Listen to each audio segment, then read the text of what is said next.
죄로 인하여 죽었고 또한 오늘도 죄 가운데 사는 저희들을 지극히 사랑하시사 우리에게 아들 독생자를 보내주시고 십자가에서 속죄제물이 되게 하심으로 구원과 영생으로 인도하신 하나님, 그 은혜와 사랑에 감사를 드립니다. 주님의 고난과 십자가 죽으심을 묵상하는 이 사순절 기간 동안에 경건과 절제와 헌신을 통해 다시금 우리 안에 대속의 은혜, 부욕해 하시는 예수님의 생명이 풍성히 경험되게 하여 주시옵소서. 주님의 십자가 바라볼 때 다시금 우리 안에 잃어버린 주님에 대한 첫사랑이 회복되게 하여 주시옵소서.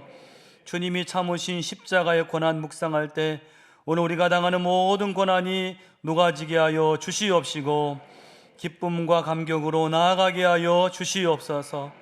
온 세상에 구원받기를 원하시는 하나님, 지진의 재앙으로 폐하가 되어버린 저 튀르키예 시리아를 긍휼히 여겨 주시어서 슬픔을 위로해 주시옵시고 속히 복구되며 특별히 안디옥의 신교회가 재건되게 하여 주시옵소서.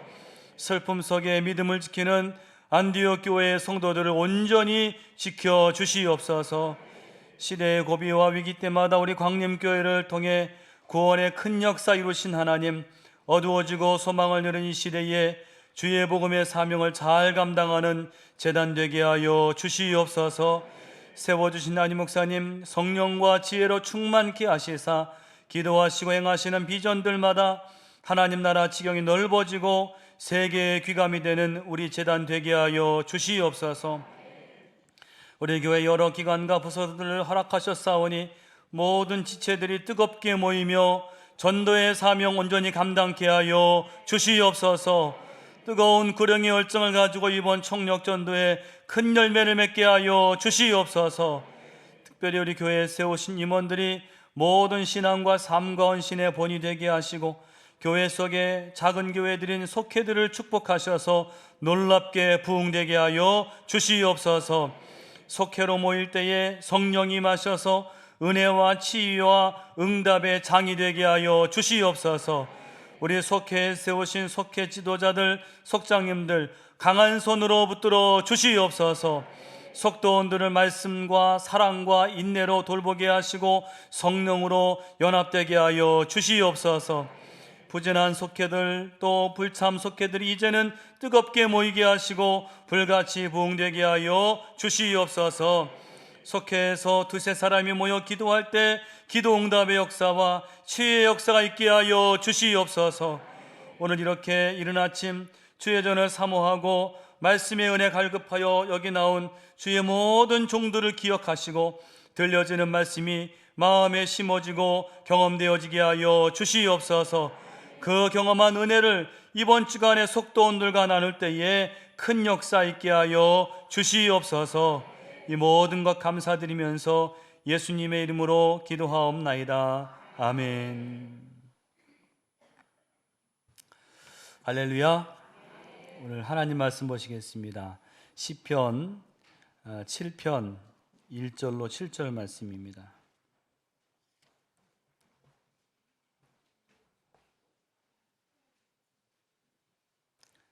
1절로 17절 마지막 절까지입니다. 시편 7편 1절로 17절까지입니다. 우리 한 절씩 교독하시고 마지막 절 같이 읽겠습니다. 여호와 내 하나님이여, 내가 주께 피하오니 나를 쫓아오는 모든 자들에게서 나를 구원하여 내소서.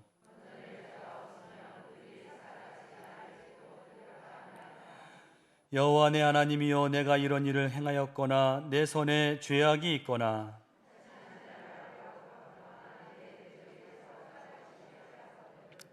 원수가 나의 영혼을 쫓아 잡아 내 생명을 땅에 짓밟게 하려고 내 영광을 먼지 속에 살게 하소서. 셀라.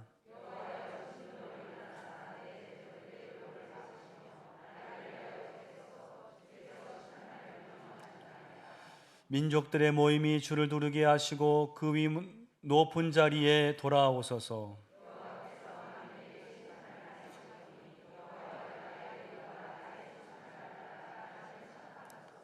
악인의 악을 끊고 의인을 세우소서. 의로우신 하나님이 사람의 마음과 양심을 감찰하시나이다. 하나님은 의로운 재판장이시며 매일 분노하시는 하나님이시로다.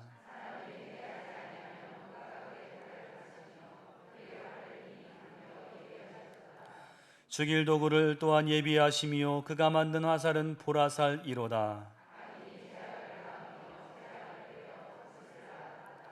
그가 웅덩이를 파 만들며 제가 만든 함정에 빠졌도다.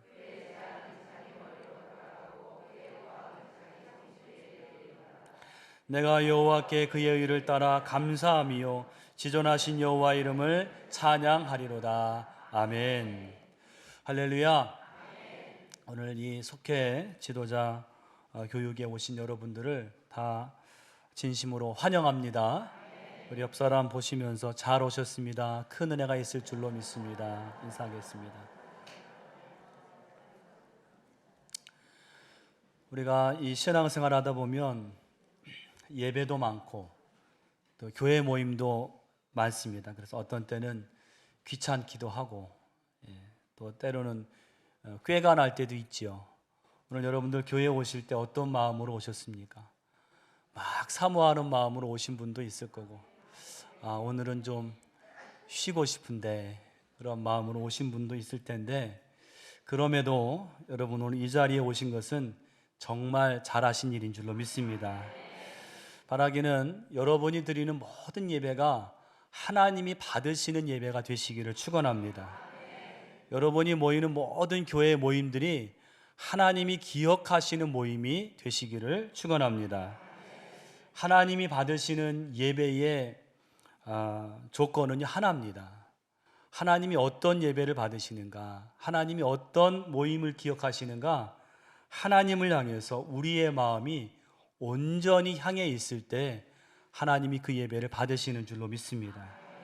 목마른 사슴이 시냇물을 찾듯 말씀을 갈급하게 생각하고 또 그 속해 가면 은혜가 있지, 내가 그 속해에 가서 은혜를 받아야지, 그런 마음들을 가지면 그 속해가 하나님이 역사하시는, 받으시는 그런 모임이 될 줄로 믿습니다. 오늘 말씀의 제목은 나를 구원하여 주소서, 공과의 제목입니다. 오늘 속해 공과 말씀은 시편 7편의 말씀인데, 먼저 중요한 것은 이 시편 7편의 장르가 탄식시다. 탄식시입니다. 이걸 기억하셔야 돼요. 우리가 작년 트리니티 공부 때 여러분 시편에 여러 장르가 있다고 배웠습니다. 찬양시, 또 감사시, 또 신뢰시, 또 회고시, 지혜시, 또 제왕시, 이런 것들을 배웠는데, 여러분 이 시편 중에서 가장 많은 분량을 차지하는 게 뭔지 아십니까? 바로 탄식시입니다. 탄식시가 제일 많아요. 무려 70개가 탄식시입니다. 거의 절반이죠. 여러분 이 시편에서 탄식시가 이렇게 많다는 건 놀랍지 않습니까? 왜냐하면 우리가 시편하면 보통 찬양, 감사 이런 걸 생각하는데 사실은 탄식이 제일 많아요. 여러분 여기에서 알 수 있는 게 무엇입니까? 바로 우리 인생이 그렇다는 거예요. 우리 인생이 탄식할 일이 많다는 거예요. 우리 인생이 눈물 골짜기라는 것입니다. 여러분 행복이란 찬양 다 아시죠? 거기 보면 가사가 우리 인생에 눈물 날 일도 많고 억울한 일 많이 있다는 거예요. 그럼에도 기도할 수 있는 것, 그럼에도 주를 위해 참는 것, 이것이 나의 행복이라오. 여러분 오늘 이 탄식할 만한 그러한 우리 세상이지만 그 안에서 주님을 믿고 의지하심으로 승리하시는 여러분 되시기를 바랍니다. 이 시편이 탄식시라는 걸 가장 먼저 알 수 있는 거는요, 표제입니다. 표제. 여러분 7이라는 숫자 옆이나 위나 여기에 작은 글씨나 다른 색깔 글씨가 있죠?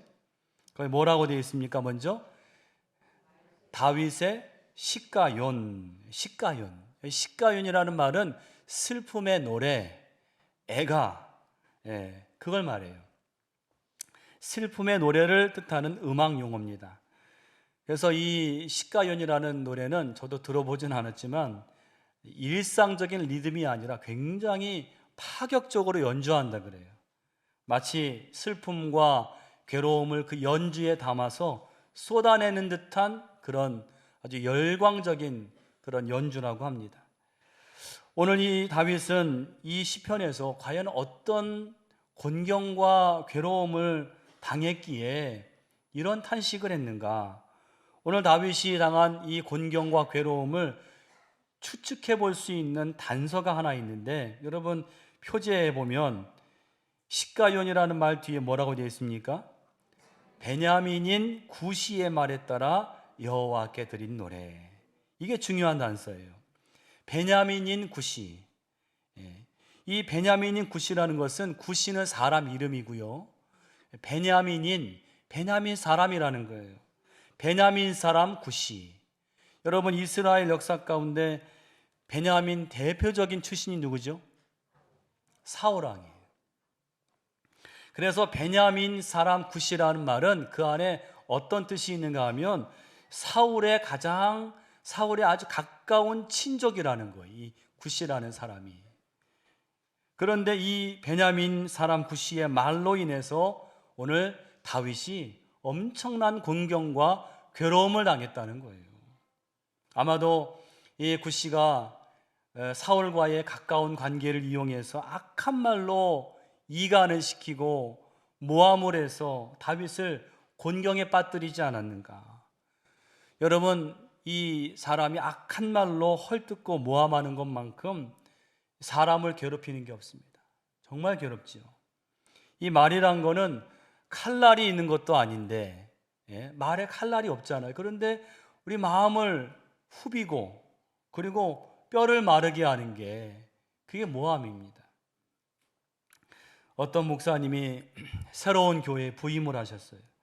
근데 목사님에 대해서 소문이 퍼지기를, 목사가 사모를 때려서 사모가 집을 나갔다, 이런 소문이 퍼지는데 좀처럼 수그러들질 않습니다. 왜냐하면 사모님이 보이지 않았기 때문에 그래요. 사모님이 보이지 않는 거예요. 몇 달 후에 목사님이 이 교인들 다 모인 자리에서 제가 드릴 말씀이 있습니다.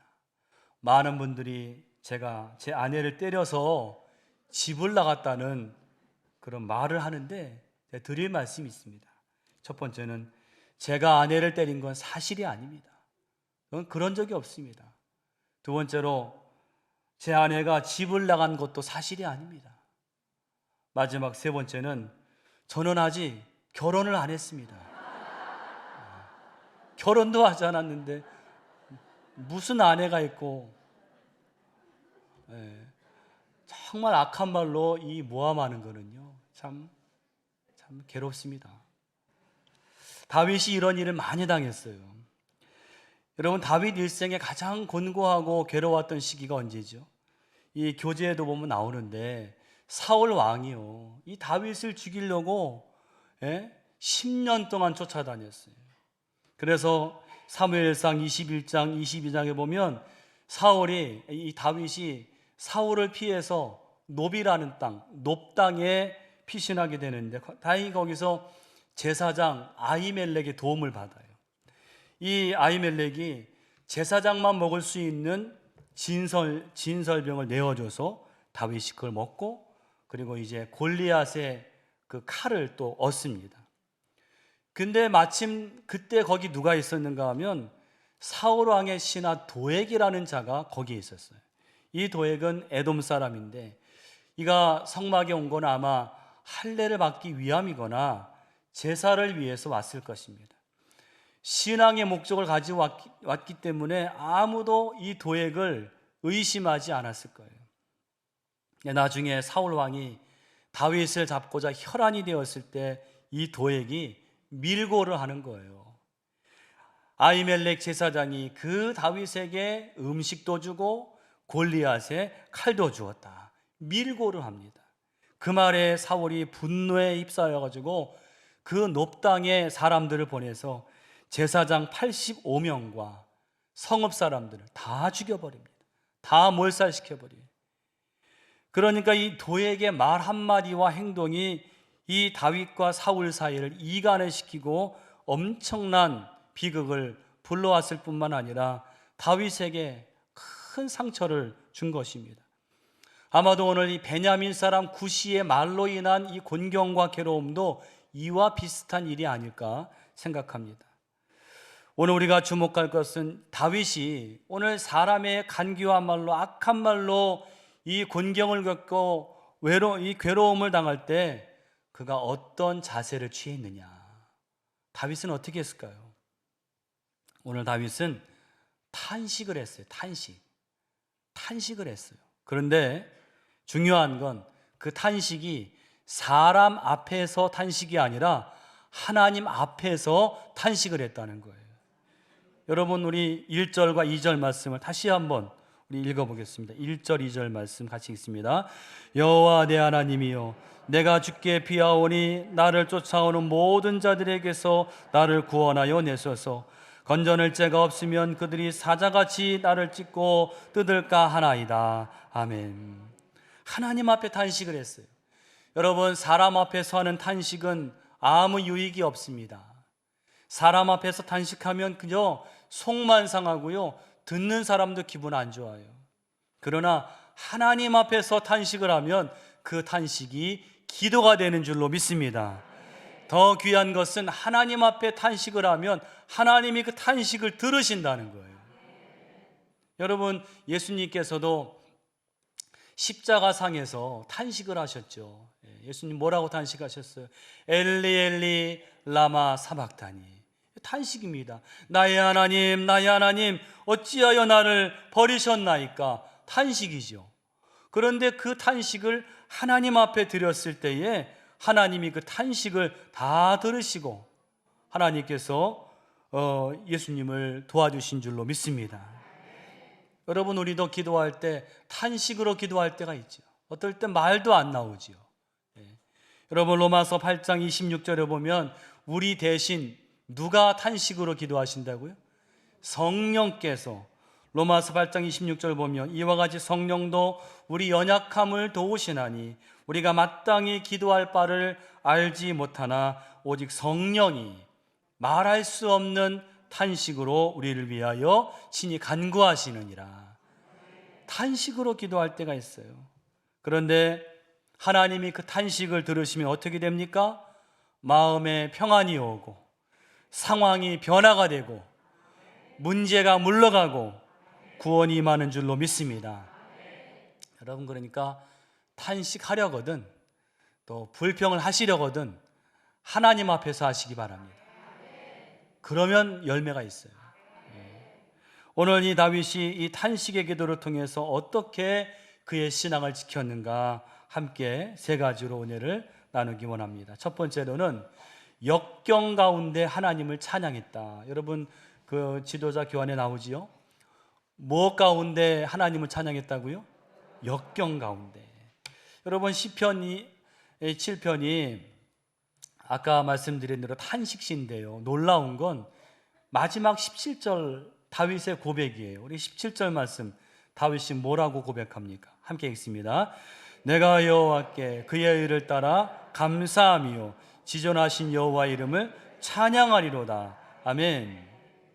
분명히 탄식시라고 했는데 마지막에 뭐라고 고백하는가 하면 감사하고 찬양하리로다. 여러분, 이 17절만 보면 이게 탄식신가? 이 찬양신가? 감사신가? 헷갈리죠. 여러분, 이 다윗의 이 감사와 찬양이 이해가 되십니까? 왜냐하면 지금 다윗은 그 상황이 감사할 상황이 아니잖아요. 찬양할 상황이 아니잖아요. 지금 악인의 불의함 때문에 마음이 괴로운 나머지 탄식이 막 터져 나오는 상황인데, 그런데 다윗은 내가 감사하고 찬양합니다. 여러분, 우리가요 평안하고 또 형통할 때, 고요할 때 감사하고 찬양하는 것은요, 그것도 귀하지만 그건 사실 누구나 할 수 있어요. 일이 잘 되고 형통할 때 그거 찬양할 수 있잖아요.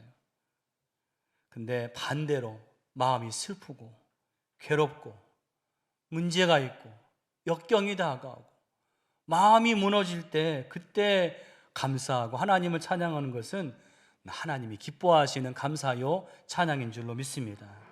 그게 진짜 감사예요. 여러분 지금 마음이 어렵습니까? 역경 가운데 있습니까? 그때, 그럴 때, 그럼에도 불구하고 하나님을 찬양하고 감사하시기를 축원합니다. 오늘 교환에도 보면 환경을 초월하여 하나님을 찬양하는 것이 가장 값진 일이다. 여러분 찬송가 413장 내 평생에 가는 길 다 아시잖아요. 그 찬송이 여러분 우리가 그냥 이렇게 부르지만 그 일화를 들어보면 참 기가 막힌 찬송입니다. 그 찬송가를 지은 호레이시오 스패포드라는 사람은 뉴욕의 아주 부유한 변호사였어요. 재정적으로 부유해서 그러니까 누굴 도왔는가 하면 무디 목사님을 도왔어요. 재정 후원자였습니다. 참 귀한 일을 했는데 그에게 어려움이 닥치는데요, 4살 아들이 그만 열병에 걸려서 그 어린 아들이 죽습니다. 그 이듬해 1871년에 저 미국의 시카고 대화재가 있을 때 그가 거기에 투자한 재산들이 다 그냥 잿더미가 되어버려요. 재산을 잃어버립니다. 그래서 너무나 마음이 어려워서 요양차 유럽에 여행 계획을 했는데 그만 자기는 일정이 안 맞아서 부인과 아이들을 먼저 배에 태워 보냅니다. 그런데 그만 1873년 313명을 세운 이 여객선이 다른 배와 부딪혀서 침몰을 해요. 아내로부터 전보가 옵니다. 혼자 살아남았다. 혼자 살아남았다는 거예요. 아이들이 다 그 바다에서 죽었습니다. 정말 하늘이 무너지는 소식이죠. 이 스패포드가 망연자실해서 배를 타고 그 유럽행 배를 타고 가는데 그 아이들이 죽은 바다를 바라봅니다. 거기에 빠져 죽은 아이들을 생각할 때 밤새 절규하면서 기도하는 거예요. 하나님, 제가 주님을 사랑했는데 왜 이런 고통을 나에게 주십니까? 밤새 통곡으로 기도하는데 그러다가 아침을 맞이했어요. 근데 아침에요, 아침 햇살이 그 선실에 막 쏟아지는 거예요. 근데 그때 갑자기 그 마음에, 이 스패포드 마음에 평안이라는 말이, 평안이라는 말씀, 열왕기 그 하에 나오는 평안하뇨, 평안이라는 말이 막 맴도는 거예요. 그때 이 스패포드는요, 아들과 재산과 내 딸을 다 잃어버린 그 슬픔 중에서 하나님이 주시는 평안을 경험했어요. 이건 세상이 알 수 없는 평안이죠. 그래서 나온 찬송가가 그 찬송입니다. 내 영혼 평안해, 평안해. 여러분, 환경을 초월하여 역경 가운데서 하나님을 찬양하는 것은 가장 귀한 일인 줄로 믿습니다. 오늘 이 다윗이 역경 가운데 하나님을 찬양하기까지 그 과정이 있는데, 오늘 이 말씀이 그 과정인데, 그 과정을 보면 한 가지 더 귀한 교훈이 있어요. 뭐냐면 여러분, 이 탄식시들의 공통적인 구조가 있습니다. 탄식시는요, 처음에는 슬픔과 괴로움과 두려움과 이런 걸 가지고 시작하다가 마지막에 가서는 꼭 하나님을 향한 신뢰와 기쁨과 감사와 찬양으로 마무리를 하는 거예요. 이게 탄식시들의 공통적인 구조입니다. 그런데 오늘 중요한 것은 다윗도 그랬는데, 다윗도 처음에는 이 슬픔과 걱정과 괴로움으로 시작해서 어떻게 마지막에는 감사와 찬양으로 바뀌었느냐, 그 비결이 무엇이냐? 그 비결이 바로 기도라는 거예요. 여러분, 기도인 줄로 믿습니다. 기도는 탄식이 변하여 우리로 하여금 감사와 찬양과 기쁨으로 마칠 수 있게 하는 능력인 줄로 믿습니다.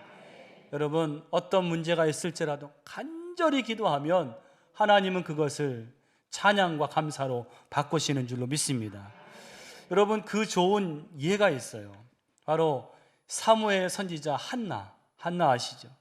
한나는 자식이 없다는 이유로 그 옆에 분인나란 여인이 그 마음을 날마다 뒤집어 놓죠. 격동되어서 괴로운 사람이. 그러던 중에 그 한나가 성소에 올라가죠. 성소에 올라가서 그 마음의 격동됨을 하나님 앞에 가지고 가서 쏟아놓는 거예요. 우리 한번 좀 성경 말씀 한번 찾아보실까요? 사무엘상 1장. 아까 시편 말씀 표시를 해두시고 사무엘상 1장 10절 말씀. 사무엘상 1장 10절.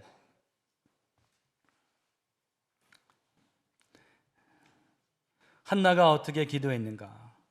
사무엘상 1장 10절입니다. 함께 읽겠습니다. 한나가 마음이 괴로워서 여호와께 기도하고 통곡하며. 아멘. 얼마나 마음이 괴롭고 격동되었든지 그냥 기도한 게 아니라 통곡으로 기도했어요. 통곡으로. 여러분, 답답한 문제가 있으세요? 통곡의 기도를 드려보시기 바랍니다. 하나님 앞에 나와 통곡으로 울며 기도할 때 분명히 구원이 있는 줄로 믿습니다. 자, 그랬는데 2장에 가보세요. 사무엘상 2장 1절 말씀. 2장 1절 같이 읽겠습니다. 한나가 기도하여 이르되 내 마음이 여호와로 말미암아 즐거워하며 내 뿔이 여호와로 말미암아 높아졌으며 내 입이 내 원수들을 향하여 크게 열렸으니 이는 내가 주의 구원으로 말미암아 기뻐함이니이다. 아멘. 분명히 1장에는 괴로워서 통곡으로 기도했던 그 여인이 2장에 와서 어떻게 바뀌었는가? 내 마음이 여호와로 말미암아 즐거워하며 기뻐함이니이다. 할렐루야. 뭐 했을 때 이렇게 되었을까요? 기도했을 때. 여러분 다 아시죠? 예? 술 취한 여자로 오해받기까지 기도했어요. 예? 엘리가 술 취한 여자로 오해까지 했습니다. 그 간절히 기도할 때에 그가 기도의 응답으로 다시는 얼굴에 근심이 없었고 오늘 말씀 보니까 하나님을 즐거워하며 기뻐함이니이다. 여러분 오늘 다윗도 마찬가지. 그가 어떻게 이 인생의 절체절명의 위기와 슬픔과 걱정과 괴로움이 밀려온 가운데서 처음엔 탄식으로 시작했다가 어떻게 마지막에 가서 오늘 17절에 내가 여호와께 그의 의를 따라 감사하며 지존하신 여호와의 이름을 찬양하리로다 할 수 있었는가? 바로 기도했다는 거예요. 여러분 탄식을 사람 앞에서가 아니라 하나님 앞에서 했을 때 그 탄식이 기도가 되어서 마지막엔 감사와 찬양이 임한 줄로 믿습니다. 그래서 여러분 시편 62편 8절에 보니까 이런 말씀이 있어요. 백성들아 시시로 그를 의지하고 그의 앞에 마음을 토하라. 마음을 토하라. 하나님은 우리의 피난처시로다. 여러분 마음을 토하시기 바랍니다. 그냥 밋밋한 기도하지 마시고 마음이 괴롭고 역경이 있을 때는 하나님 앞에 마음을 토하는 그런 기도를 하시기를 축원합니다. 두 번째는요, 자신을 돌아보았다는 거예요. 오늘 시편 이 7편은 탄식시라고 있는데 사실 내용을 보면 이 다윗이 그냥 비탄에 빠져서 한탄만 한 게 아니에요. 우리 다시 한번 여기 시편 7편으로 가보시면 1절 보시면 거기에 다윗이 어떻게 하는가 하면 하나님의 구원을 강력하게 요청합니다. 1절 여호와 내 하나님이여 내가 주께 피하오니 나를 쫓아오는 모든 자들에게서 나를 구원하여 내소서. 강력하게 구원을 요청해요. 2절에 가서는 대적들의 불의함을 고발합니다. 2절 건져낼 자가 없으면 그들이 사자같이 나를 찢고 뜯을까 하나이다. 자기의 어려움을 호소하는 거예요. 그다음 6절로 9절에 보면 강력한 심판을 요청합니다. 6절 말씀 나의 대적들을 막아 주소서. 7절에 보니까 모든 민족들을 주 앞에 모으소서. 9절 보니까 악인들의 악을 끊어 주소서. 강력한 요청을 해요. 여러분 여기까지는 사실 성도라면 다 할 수 있는 그런 기도입니다. 그런데 오늘 다윗이 위대하고 남다른 신앙의 그 모습이 뭐냐면 3절로 5절입니다. 3절로 5절 말씀. 여러분 3절로 5절 말씀 보면 거기는 보니까 대적들에 대한 간구가 아니라 자기 자신에 대한 간구입니다. 우리 3절 5절 말씀을 같이 한번 읽어보겠습니다.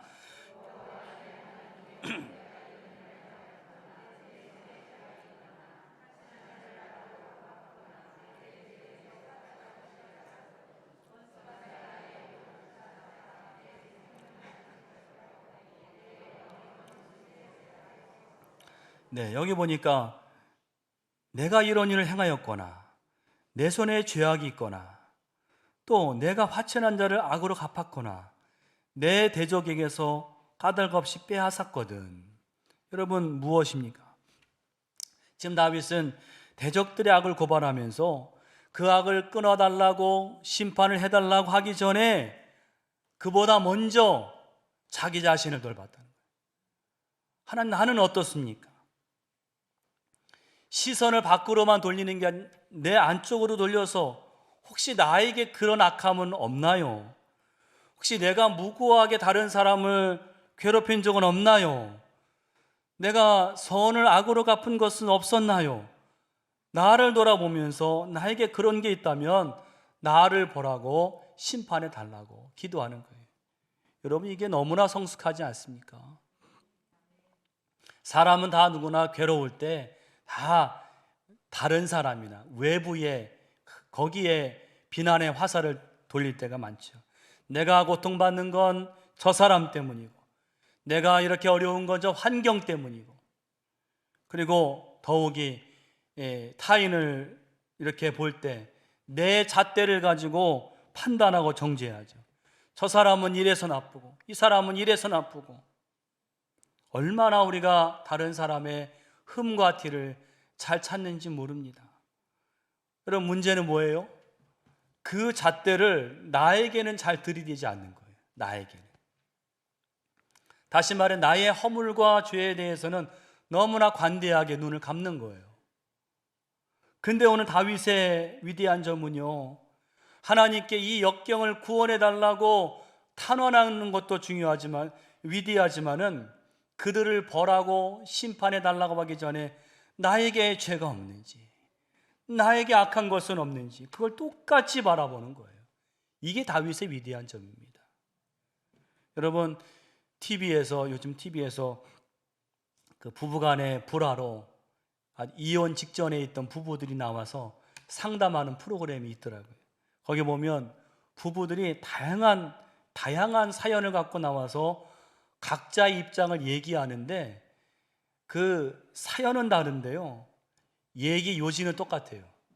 얘기를 이렇게 시켜보면 나는 잘하는데, 나는 잘하려고 하는데 저 사람이 문제라고요. 똑같아요. 근데 거기 있던 상담 전문가가 어떤 역할을 합니까? 상담을 진행을 하면서 그 부부들로 하여금 자기 자신을 바라보게 하는 거예요. 그래서 자기는 원래 아무 문제가 없는 줄로 알았는데 보니까 자기가 보이는 거예요. 내가 저랬구나. 나는 문제가 정말로 없다고 생각했는데 이게 내가 문제였구나. 이걸 보기 시작하는 거예요. 여러분, 뭘 알 수 있습니까? 문제 해결의 시작은요, 내가 보이기 시작할 때부터 그때부터 문제가 해결되더라고요. 우리 신앙생활도 마찬가지예요. 생명력 있는 신앙, 정말 건강한 신앙, 하나님이 기뻐하는 신앙은요, 다른 사람보다도 나를 볼 줄 아는 신앙이에요. 우리 여기 계신 우리 속회 지도자님들은 누구보다도 나를 바라볼 수 있는 신앙 되시기를 바랍니다. 김 집사님은 저렇고 이 권사님은 저렇고, 이게 아니라 말씀을 듣고 보니까 나에게 이런 면이 있었구나. 나에게 이런 악한 면이 있었구나. 여러분, 베드로가 예수님을 만나서 그 고기가 가득 잡히는 기적을 경험했잖아요. 근데 예수님께 엎드려서 한 고백이 무엇입니까? 나를 떠나소서, 나는 죄인이로소이다. 여러분, 나를 바라보시기를 간절히 축원합니다. 찬송 가사 중에 보면 여러분 나 항상 주님을 회방하고 형제를 억울하게 괴롭혔다. 이런 가사가 있죠. 여러분, 이 가사는요, 그냥 오늘 우리가 부를 게 아니라 가슴에 손을 얹고 불러야 돼요. 나 항상 주님을 회방하고 형제를 억울하게 괴롭혔다. 내가 그런 일은 없는지. 여러분, 사도 바울 보면요, 사도 바울은 역사상 가장 위대한 사도잖아요. 그죠? 사도 바울만한 사도가 없습니다. 그는 전도한 지역이 너무나 광범위해요. 지금 그 지역을 버스로 다녀도 너무나 힘듭니다. 그걸 다 걸어 다니면서, 그리고 기독교 역사에 가장 큰 흔적을 남긴 사도가 바로 바울입니다. 근데 여러분, 이 바울의 고백이 뭔지 아십니까? 그 디모데 전서에 보면 자기의 영적 아들인 디모데에게, 야, 내가 과거에 어떤 사람이었는지 아니? 나는 비방자요, 나는 박해자요, 나는 폭행자였다. 그런데 지금은 어떤 줄 아니?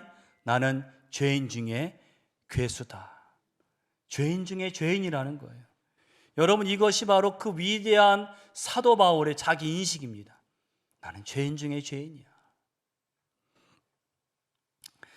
무디 목사님이 어느 중소도시에서 전도 집회를 하는데 신문에 기사 제목이 이 무디, 교만한 전도자 무디, 이렇게 기사가 났어요.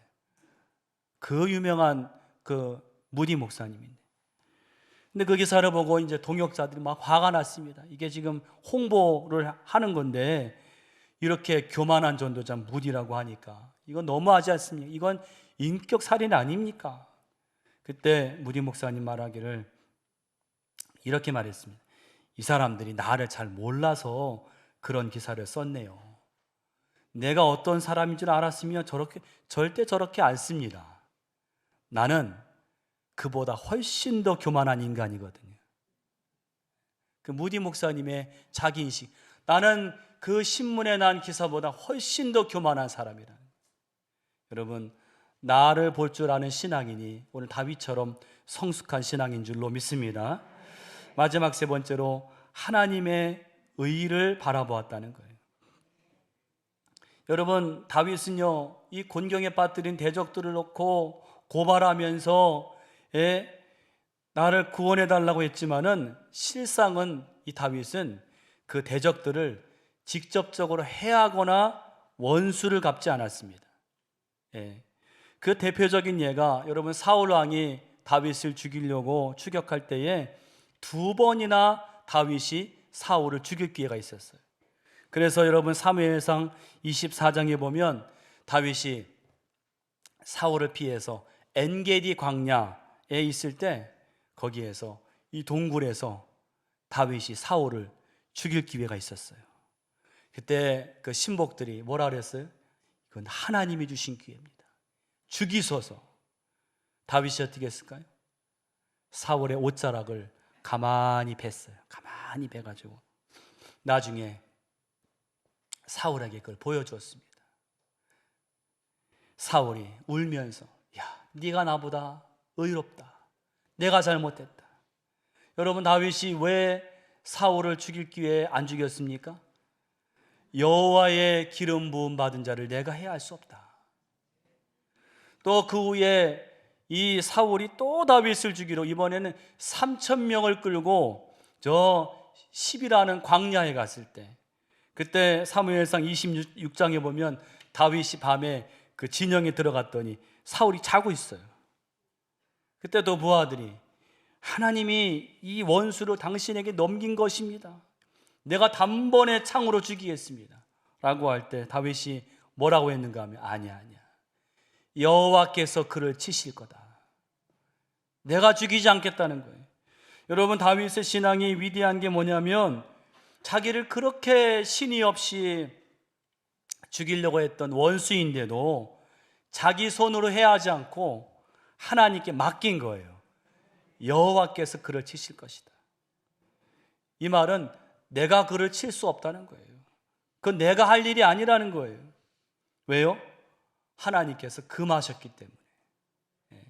여러분, 다윗이라고 왜 안 믿겠습니까? 10년 동안 따라다니면서 죽이려고 했는데 왜 화가 안 나겠어요? 분노가 치밀죠. 그러나 그럴 수 없다는 거예요. 여러분, 우리가 신앙생활 할 때 중요한 게 내가 해야 할 일이 있고요, 내가 하지 말고 하나님께 맡겨야 될 일이 있습니다. 특히 원수 갚는 일, 보복하는 일은 내가 할 일이 아니라는 거예요. 로마서 12장 19절 말씀, 우리 한번 찾아보겠습니다. 로마서 12장 19절 말씀.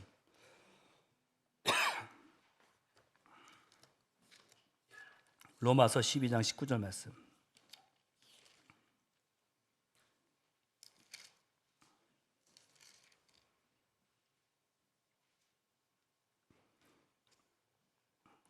같이 읽겠습니다. 내 사랑하는 자들아, 너희가 친히 원수를 갚지 말고 하나님의 진노하심에 맡기라. 기록되었으되 원수 갚는 것이 내게 있으니 내가 갚으리라고 주께서 말씀하시니라. 아멘. 원수를 갚지 말고 하나님께 맡기라는 거예요. 원수 갚는 것은 하나님이 하실 일인 겁니다. 오늘 여러분, 우리가 하나님께 이 원수 갚는 것을 맡길 수 있는 근거가 뭐냐면요, 오늘 시편 7편 9절 말씀, 9절 말씀에 중요한 말이 나옵니다. 한번 읽어보겠습니다. 시편 7편 9절 말씀.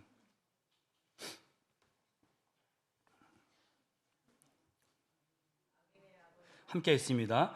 악인의 악을 끊고 의인을 세우소서. 의로우신 하나님이 사람의 마음과 양심을 감찰하시나이다. 아멘.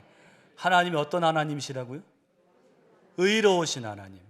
한번 따라하세요. 의로우신 하나님. 여러분, 하나님은 의로우신 줄로 믿습니다. 하나님은 의로우세요. 사람은 그렇지 못하죠. 여러분, 이 세상에 가장 의롭다고 하는 법원도 얼마나 의롭지 못한 적이 얼마나 많이 있습니까? 얼마 전에 뉴스를 보니까 부실공사로 건물이 무너져서 이 버스가 지나가다가 그 건물이 덮쳐가지고 9명이 죽었어요. 그런데 그 회사 책임자들은 다 집행유예로 풀려났다는 거예요. 아무도 그걸 책임지지 않더라고요. 얼마나, 여러분, 이 세상에는 이 공의가 무너지는 게 얼마나 많습니까? 그런데 우리 하나님은 의로우신 하나님인 줄로 믿습니다. 하나님은 우리의 양심과 우리의 마음을 감찰하셔서 의인은 세워주시고 악인은 끊으신다는 거예요. 오늘 이 사실을 믿으시기를 간절히 축원합니다. 오늘 다윗은 그것을 믿었어요. 하나님은 의로우시다. 의로우신 재판장이다. 하나님의 손에 맡긴 거예요. 여러분, 우리도 하나님의 의를 바라보고 하나님의 의로우신 그 재판에, 하나님의 진노하심에 맡길 수 있는 우리 모두가 되시기를 간절히 축원합니다. 하나님이 공의로 심판하실 때 우리는요, 심판의 대상이 되지 마시고 구원의 대상이 되시기를 축원합니다. 이번 한 주간도 여러분 잘 준비하셔서 속회 인도하실 때 우리 속도원들과 큰 은혜가 있으시기를 축원합니다. 기도하겠습니다. 구원과 위로의 하나님, 오늘 우리가 다윗처럼 괴로움과 역경 속에 있을 때 오늘 우리가 사람 앞에서 탄식하지 않게 하시고 하나님 앞에 탄식하며 기도가 되게 하여 주시옵소서. 하나님 앞에 탄식으로 기도할 때 그 탄식은 감사와 찬양으로 바뀔 줄로 믿습니다. 우리가 괴로움 속에서라도 담대히 주님을 찬양하고 감사하게 하여 주시옵소서. 우리가 고난과 문제를 만날 때 우리 자신을 정직하게 바라보게 하시고 의롭고 거룩하게 살게 하여 주시옵소서. 언제나 의로우신 하나님을 신뢰하게 하여 주시옵소서. 하나님의 공의의 심판을 믿고 의롭고 거룩하게 살아가게 하여 주시옵소서. 우리 속회 지도자님들 모두 이번 주 속회로 모일 때 성령께서 주관하여 주시옵시고 말씀의 은혜가 넘치게 하여 주시옵시고 뜨거운 성령의 역사가 있는 자리가 되게 하여 주시옵소서. 예수님의 이름으로 기도하옵나이다. 아멘. 우리 주기도문 하겠습니다. 하늘에 계신 우리 아버지여, 이름이 거룩히 여김을 받으시오며 나라 임하옵시며 뜻이 하늘에서 이룬 것 같이 땅에서도 이루어지이다. 오늘날 우리에게 일용할 양식을 주옵시고 우리가 우리에게 죄 지은 자를 사하여 준 것 같이 우리 죄를 사하여 주옵시고 우리를 시험에 들게 하지 마옵시고 다만 악에서 구하옵소서. 대개 나라와 권세와 영광이 아버지께 영원히 쌓옵나이다. 아멘. 하나님 앞에 영광의 박수 드리겠습니다. 감사합니다.